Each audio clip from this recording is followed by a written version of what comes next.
In the wake of global Black Lives Matter protests, there has been a national call to re-examine how we discuss the legacies of certain historical figures, events, and movements. One of these figures who has been called into question is Woodrow Wilson. In an effort to understand Wilson's legacy, I will be speaking to Dr. Larry Wolff. Professor Wolff is a Silver Professor at New York University. He earned his Bachelor's of the Arts from Harvard University and went on to earn his doctorate from Stanford. His book, Woodrow Wilson and the Reimagining of Eastern Europe, examines how Woodrow Wilson and his policies shaped Eastern Europe before and after World War I. Dr. Wolff is the former director of the Center for European and Mediterranean Studies, the executive director for the Remark Institute, the co-director of New York University in Florence. So thank you so much for talking with me today. I'm assuming you're not in the United States, so where are you? I'm in Florence right now. You're in Florence? All right. We're about to have students here for the fall semester. Oh, wow, really? Yep. Oh my goodness, that's exciting. Yep. So let's get started. So first of all, why Woodrow Wilson? What about this president motivated you to write this book? And what about his policies in Eastern Europe compelled you to focus on that region? So the first thing I'd say about this is that I'm not an American historian. As you note, I'm a professor of European history. I've been the director of various centers for European studies, and I'm talking to you from Europe right now. Right. So I'm a little bit of an interloper in writing about Wilson. But what drew me to Wilson is his importance for Eastern Europe, which is the area in which I'm an expert, and which of course is very important in relation to the Center for Austrian Studies as well at the University of Minnesota. Right. And the reason Wilson's so important is that he plays a very large role in completely redrawing the map of Eastern Europe after World War I, and creating what we think of as the modern map of Eastern Europe with a set of clearly articulated national states, as compared to an imperial structuring of the space before World War I. So part of what drew me to this was the question of his significance for the modern structuring of Eastern Europe. Part of what drew me to it was trying to understand the problem of how Wilson thought about those areas of the map, because interestingly, Wilson never went there.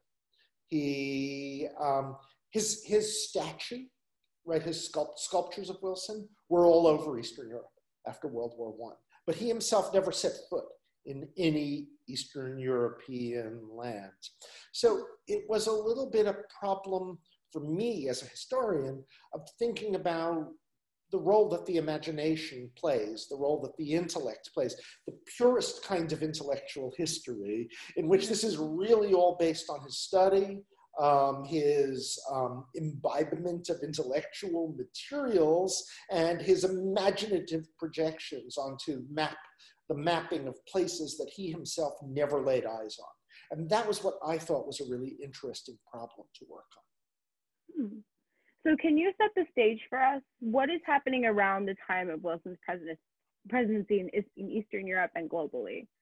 Mm-hmm. So if we were thinking about Eastern Europe during the period of Wilson's presidency, what we would be looking at would be, at the moment that he's elected president in 1912, we would be looking at an Eastern Europe which is largely structured by a Habsburg Empire based in Vienna, a Russian Empire based in St. Petersburg, partly structured by an Ottoman Empire based in Istanbul or Constantinople, and including some 19th century small national states that existed before the First World War. In fact, one of them lies at the very origins of the First World War, that is to say, Serbia. It's the place where, World War I begins in a confrontation between Serbia and the Habsburg monarchy surrounding the assassination of the Archduke in Sarajevo in 1914.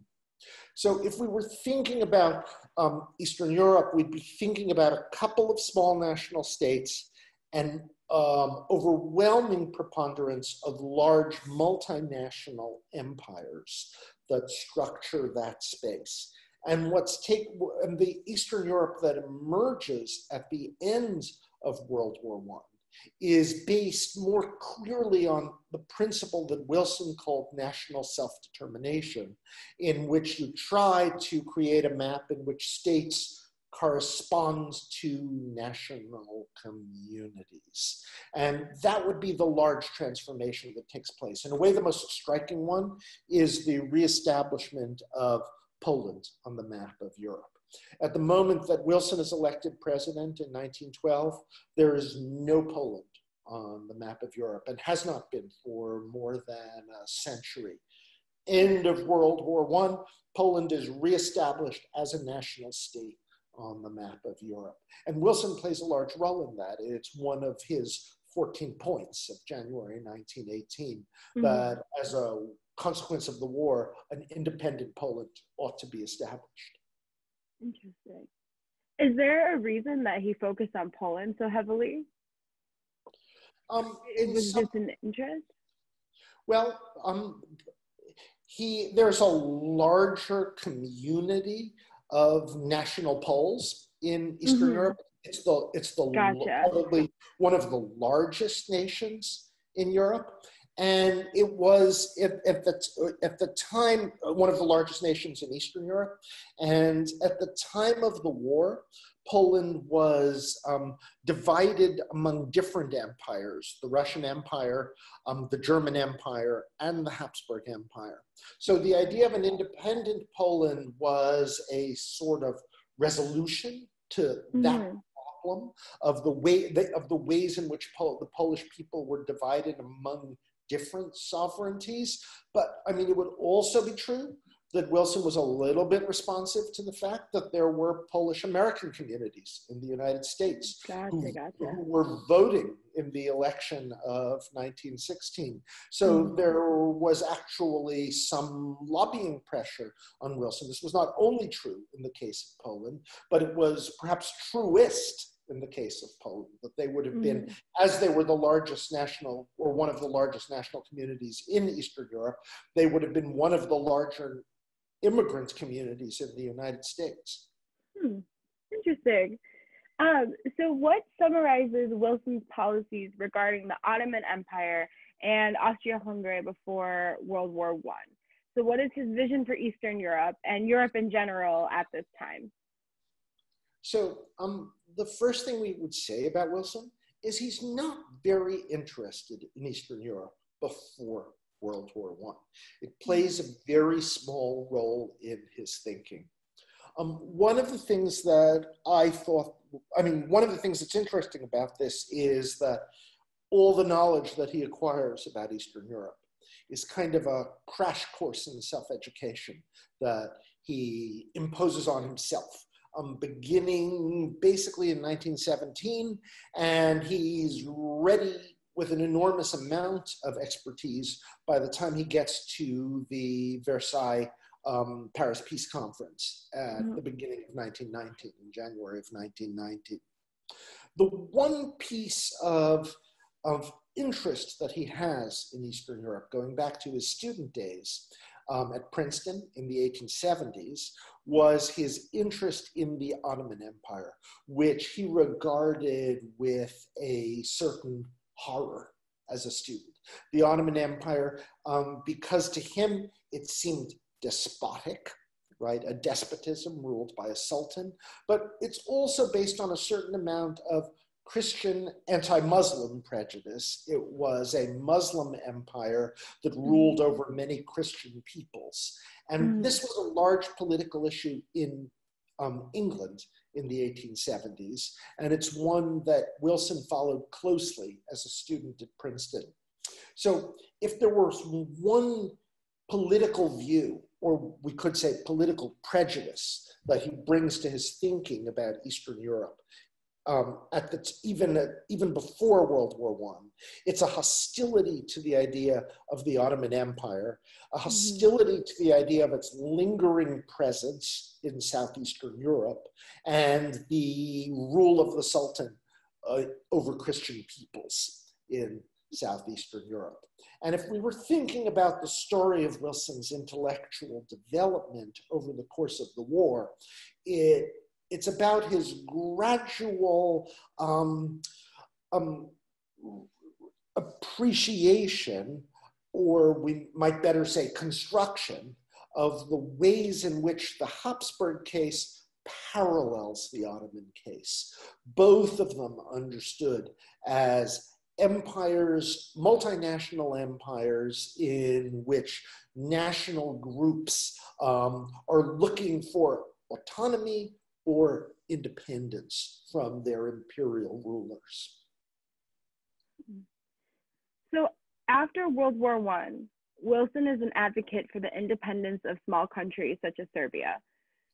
And at one point, you even mentioned that he implies in a speech that he too would have assassinated Archduke Franz Ferdinand if he had experienced the same oppression the Serbs faced in the Austro-Hungary Empire. So earlier on, you mentioned in your book that he also views the multi-ethnic melting pot of the United States as a strength. However, there seems to be an implicit contradiction here because he and his allies want to see Turkey eliminated and refers to their melting pot in a way as a mass of different races, a hornet's nest, which keeps Europe always in alarm. So could you speak more to these seemingly hypocritical views and as well as his treatment of Black Americans at this moment in time? And so how do you view Wilson's War of Emancipation in light of these discriminations and prejudices he carried? So I think that's a great question, and I'm grateful to you for reading my book so carefully. And what I would say about this is that the idea of America as a melting pot of immigrant communities is not something that comes easily to Wilson. For Wilson, it's something that he must accept as a democratic, progressive politician in the early 20th century. It's part of the, his, political equipment is going to have to be the ability to appeal to immigrant groups in big cities. But if you look at some of his earlier writings as a scholar, there are some suggestions that it's problematic for him, as it was for many politicians in the early 20th century, to imagine an America that was made up of people coming from many different ethnic groups and many different national points of origin. And difficult to imagine how that melting pot was going to work, because at the moment that Wilson is elected president in 1912, the Great Immigration is still underway. Right? It's by no means completed. We're living in he's elected in an age when ships of immigrants are arriving, in New York Harbor, at that very period, and American society is being radically transformed. Some of Wilson's unease with American immigrant society is, I would say, is probably projected into his thinking about the ways in which nationalities mix in Eastern Europe. As you say, the hornet's nest of the Ottoman Empire, where he sees an intermingling of nationalities that he finds very disturbing when he begins to try to understand the ways, the nature of society in the Ottoman Empire. Ultimately, Wilson comes to the conclusion that melting pot, right, is something that Americans are going to be able to do, but that may not necessarily be something that other political organisms are going to be able to assimilate. Let me come back to the question of African Americans, because I think it's a really important one. Wilson is someone who is uneasy about ideas of integrated America, black and white.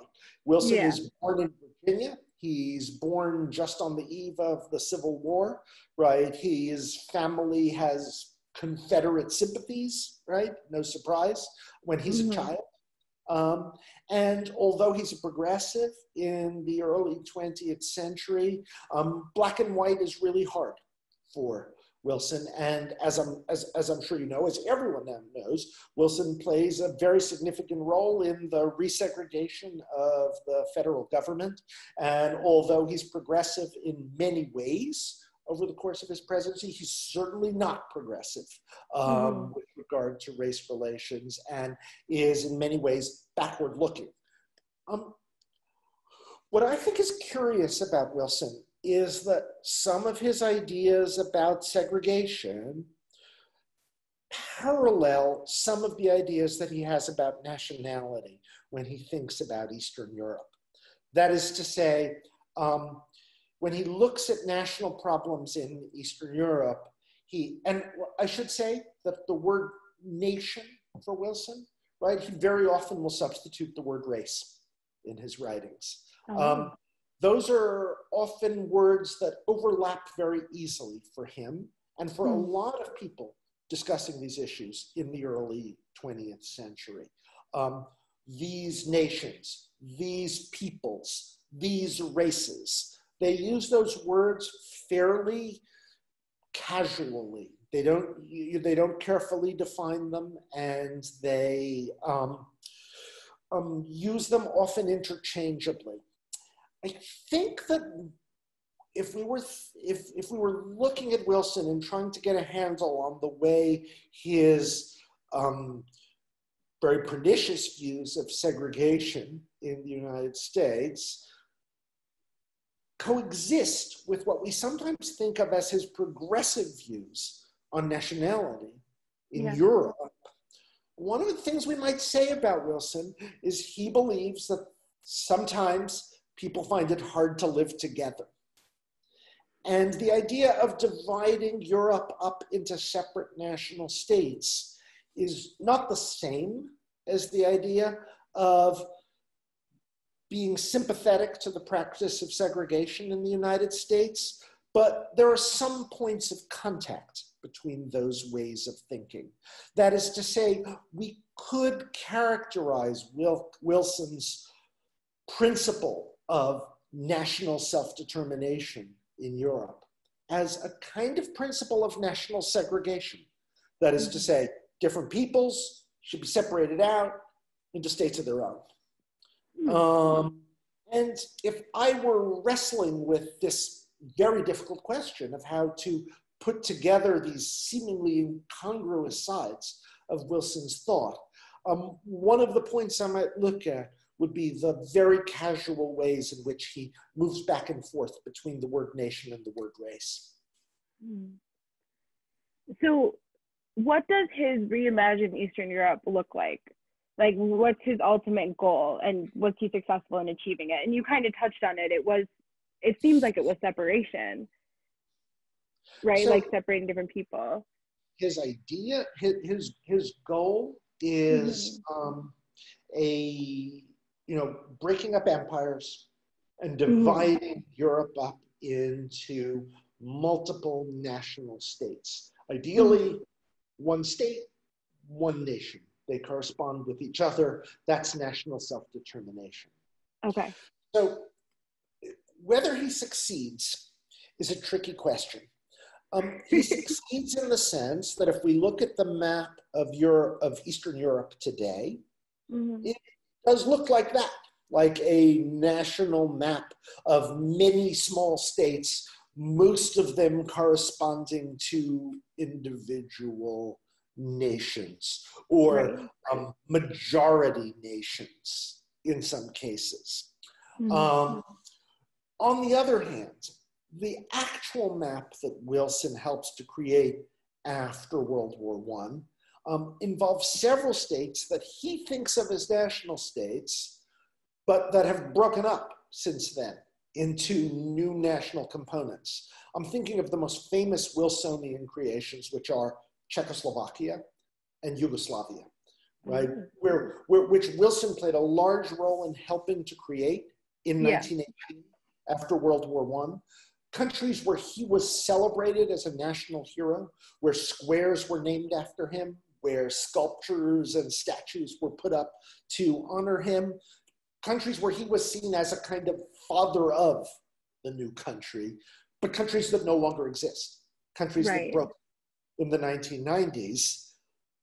When they broke up according to what we would understand, and Wilson himself would probably have understood, as Wilsonian principles. That is to say, they broke up into smaller states, based individual nations. And whereas was persuaded that the Yugoslavia was a nation state for the South Slavic nation, he would probably understand, if he looked at the map today, that what has replaced Yugoslavia is a Wilsonian nation state for Slovenia, Croatia, Serbia, Montenegro, and Bosnia, right? There's a Wilsonian logic to the way that the Wilsonian states broke up at the end of the 20th century. The states he created at the beginning of the 20th century that broke up at the end of the 20th century.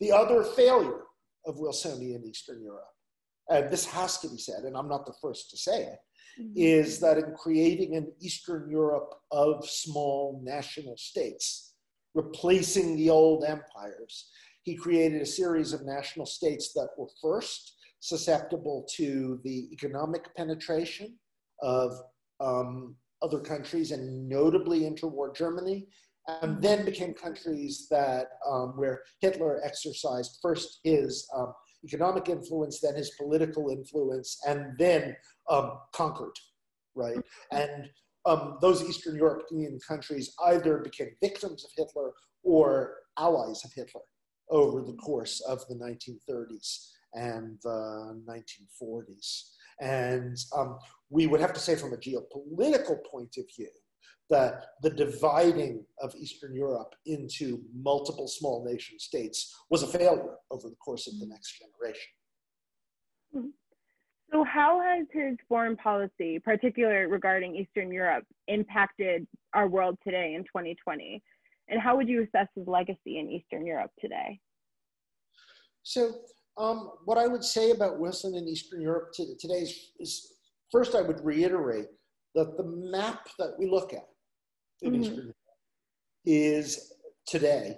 is not identical to the map that Wilson left behind after the Paris Peace Conference, but is largely Wilsonian in its concept.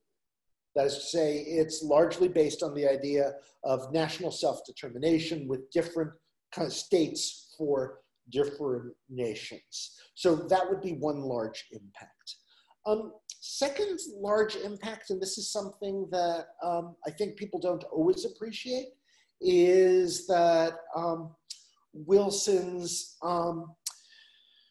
rhetoric of emancipation is one that was taken up during the Cold War period, both in the United States and in Eastern Europe, and directed against Soviet communist influence in Eastern Europe. The idea that nations should emancipate themselves from Soviet domination followed ideologically from Wilson's idea that nations should emancipate themselves from empires. And we hear some of the same Wilsonian rhetoric during the Cold War period. So that would be a piece of Wilsonian influence in the later 20th century.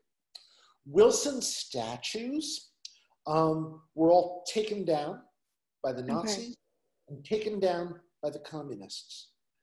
They came back after the end of communism in 1989. There was a great statue of Wilson in front of the train station in Prague in the 1920s, taken down by the Nazis after they destroyed Czechoslovakia goes back up again after the end of communism in Czechoslovakia. That statue of Wilson is there today in Prague. The train station was named after him. So one of the things that's kind of interesting is at the same time that Americans have mobilized to get rid of Wilson's name and get rid of Wilson's statues, we could see people in Eastern Europe mobilizing to restore Wilson's name and Wilson's statues. And that's a kind of interesting paradox. Yeah, interesting. So kind of going off that, my professor pointed me to your book and this topic in response to Princeton's push to remove Wilson's name from their buildings as an attempt at fully realizing his legacy. This fight gained momentum after the murder of George Floyd by Derek Chauvin, a white police officer. Can you talk about this connection Wilson has to these protests and uprisings and why Princeton is removing his name? And in the future, when we discuss Wilson, what are the ugly things about his legacy that you think we need to address internationally and at home? I know you're not an American scholar by any means, but I mean, you've clearly spent time on this man and his legacies. What do we have to do when we talk about him? The ways in which Wilson was a racist, as we now understand it, and a segregationist in his policies as president is something that historians absolutely must address. The changing of the name of the School of Public Policy at Princeton was something that was done at a time when people felt that that name would give offense to people because of Wilson's racist and segregationist policies as president. From a historian's point of view, the awkward thing about getting rid of people's names is that you remove issues that you, in some sense, remove the provocation that is useful for trying to discuss those. That is to say, a historian like myself might often be sympathetic to the idea of leave the name, leave the statue, and discuss the legacy. Once the name and once the name is gone, once the statue is gone, the temptation is to not talk about it and to pretend that you've made it go away. That is to say that you've made the issues go away along with the statue and the name. So it's a very, very difficult dilemma. Right. Interesting. So I have one more question for you, and thank you so much for being honest and candid about that. In the way that we discuss the past, like as a historian, what role do you think that you and other historians play in telling the story of the past and properly telling the story of the past as it's going to change, as we're going to uncover things in the light of these social movements? What role, what responsibility do historians have in this fight for justice and in this true telling of the world as it is? So one of the things that I think is useful for thinking about Wilson in relation to this and thinking about Wilson historically is simply the problem of trying to understand the ways in which the past is complicated. That it's not about, or in almost all cases, it's not about figures who are simply heroic and easy to lionize. It's about trying to understand why men and women, even very great, admirable, and important ones, may also have complicated flaws, flaws that sometimes grow out of their characters and sometimes grow out of the times that they live in and the cultural contexts in which they exist. And I do think that one of the crucial roles that historians can play is trying to understand that it's not simple to sort the past out into what is good and what is evil, what is righteous, what is wicked, but to understand the ways in which those things exist right, coexist within a society and sometimes within one person. Interesting. Well, Professor Wolff, thank you so much for taking time out of your busy day with students coming back and everything to talk to me about this today.